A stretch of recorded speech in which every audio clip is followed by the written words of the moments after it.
where Bears legend Mike Singletary had some incredibly high praise for Caleb Williams. Asked who he would choose first in a redraft of the entire league, Singletary said Patrick Mahomes, but he added that he believes Caleb is not far behind. Colin, for several years now, Patrick Mahomes, Josh Allen, Lamar Jackson, and Joe Burrow have been the tier one of quarterbacks. Maybe Stafford, too, if you're including him in there. Would you put Caleb in that tier now? I would. I have said this. Next to Allen, he has more horsepower than anybody in the league, including Mahomes. And Mahomes now has a major injury.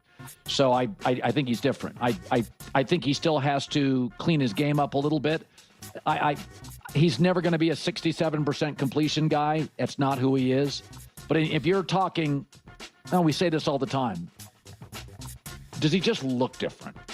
You're like, if you look at Caleb's numbers and Bo Nix's numbers, blind resume, you're like, they're kind of similar.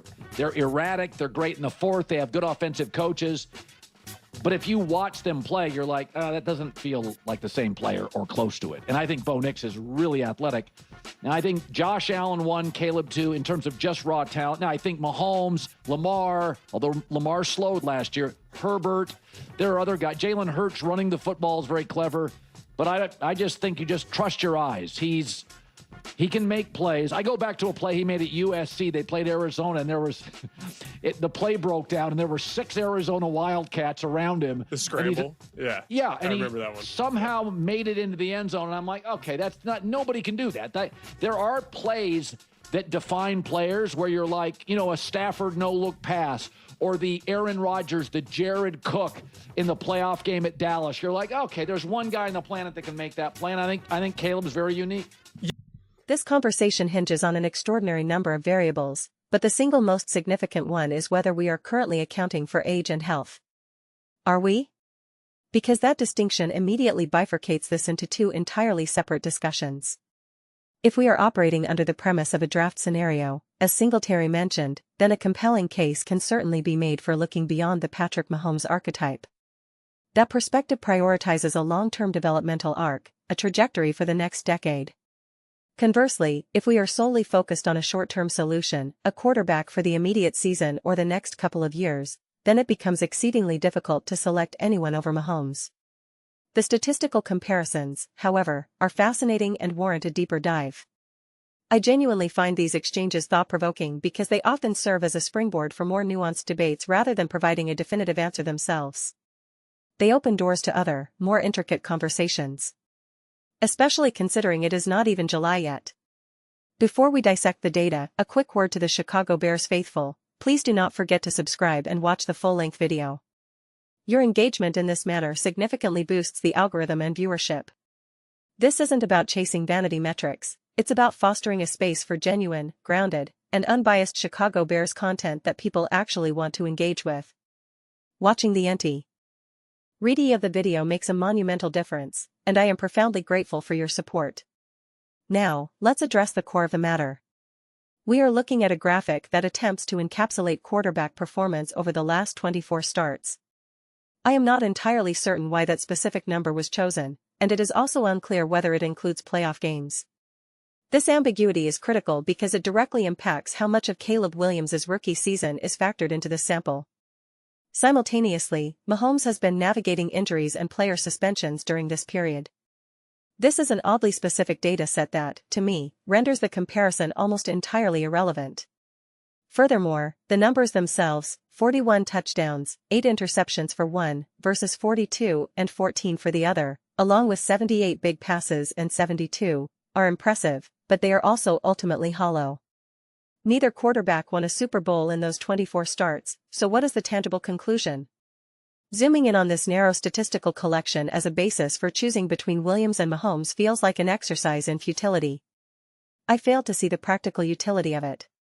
It does not prove anything meaningful. However, this does not invalidate the argument that one could still prefer Caleb Williams over Patrick Mahomes or posit that he is not far behind. The conclusion itself is not necessarily wrong, it is the methodology that is flawed. I have been on record, time and time again, stating that if Caleb can elevate his game, grow, and evolve as a signal caller, significantly improving his execution of the offense, perhaps even surpassing the 67% threshold that some analysts doubt he can reach, then we are looking at a potential reincarnation of the elite 2018 Kansas City Chiefs. I see the parallels. I see the excitement. It all boils down to execution and, more importantly, Caleb's development from the neck up, which transcends his raw athletic prowess. A significant tragedy in the current NFL landscape, one we have witnessed with players like Lamar Jackson and Josh Allen, is the persistent narrative that I undervalue Patrick Mahomes while overemphasizing Andy Reid. The reality, however, is that when you possess a skill set like Mahomes, Allen, Jackson, or Williams, having an exceptional head coach is utterly transformative. Consider this analogy, which might seem a bit cheesy. Think of it like nuclear energy. The perpetual scientific and practical challenge is how to harness that immense power, how to utilize it effectively.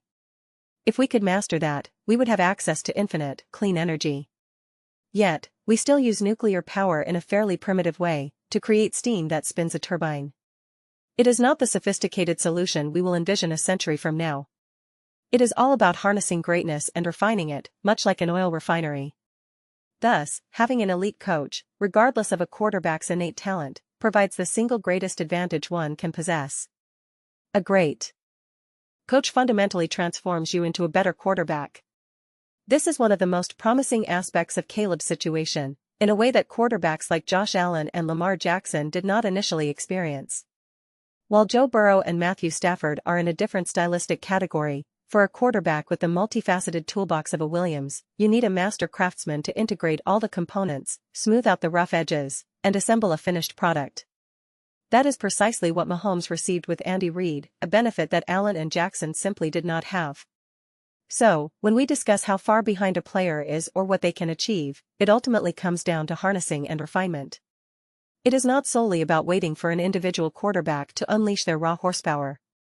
If it were, Josh Allen and Lamar Jackson would likely have multiple Super Bowl rings. They already win at an exceptionally high and consistent level, and you can mock them for their playoff shortcomings all you want, but their greatness is undeniable. Year after year, they perform feats we have rarely seen before.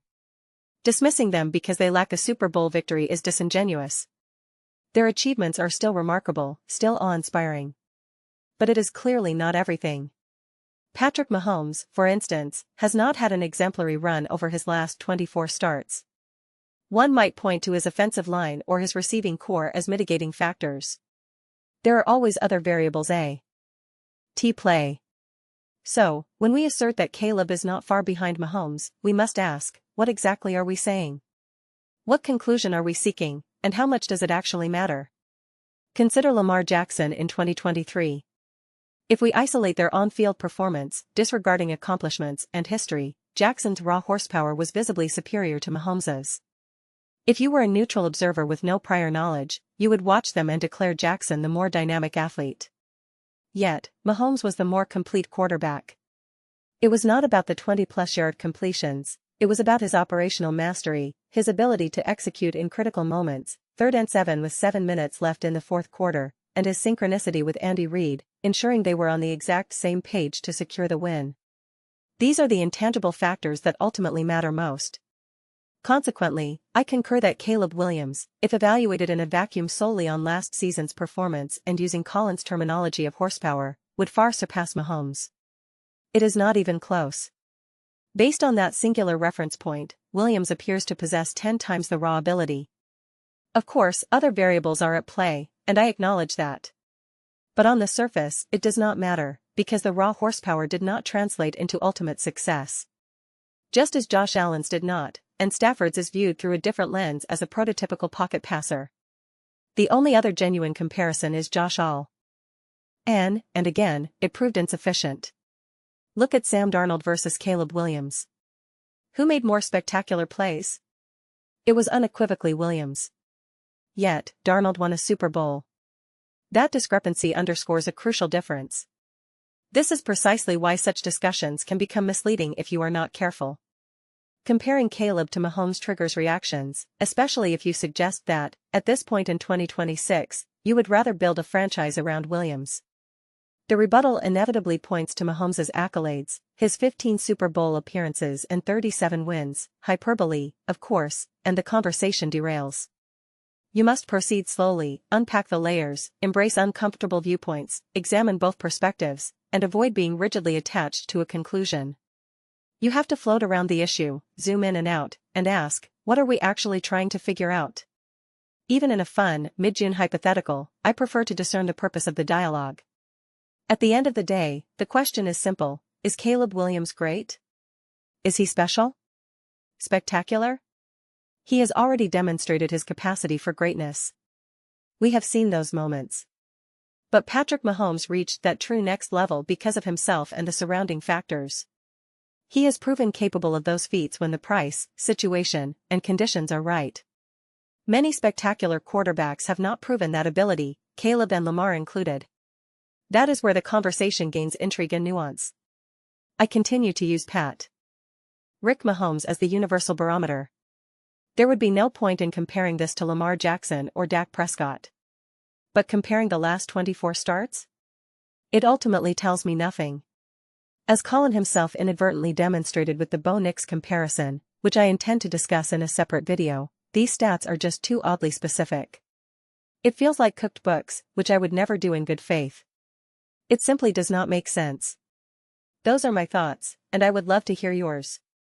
What do you think about Caleb Williams being not far behind Patrick Mahomes? Would you take Caleb over Mahomes? Let me know in the comments below. I read every single one, regardless of agreement. Let's engage in discussions, perhaps even a friendly debate, but ultimately, let's have some fun. Please consider subscribing. We are building an incredible community, and I would love for you to be part of it. I want to foster a sense of connection and excitement for everyone involved.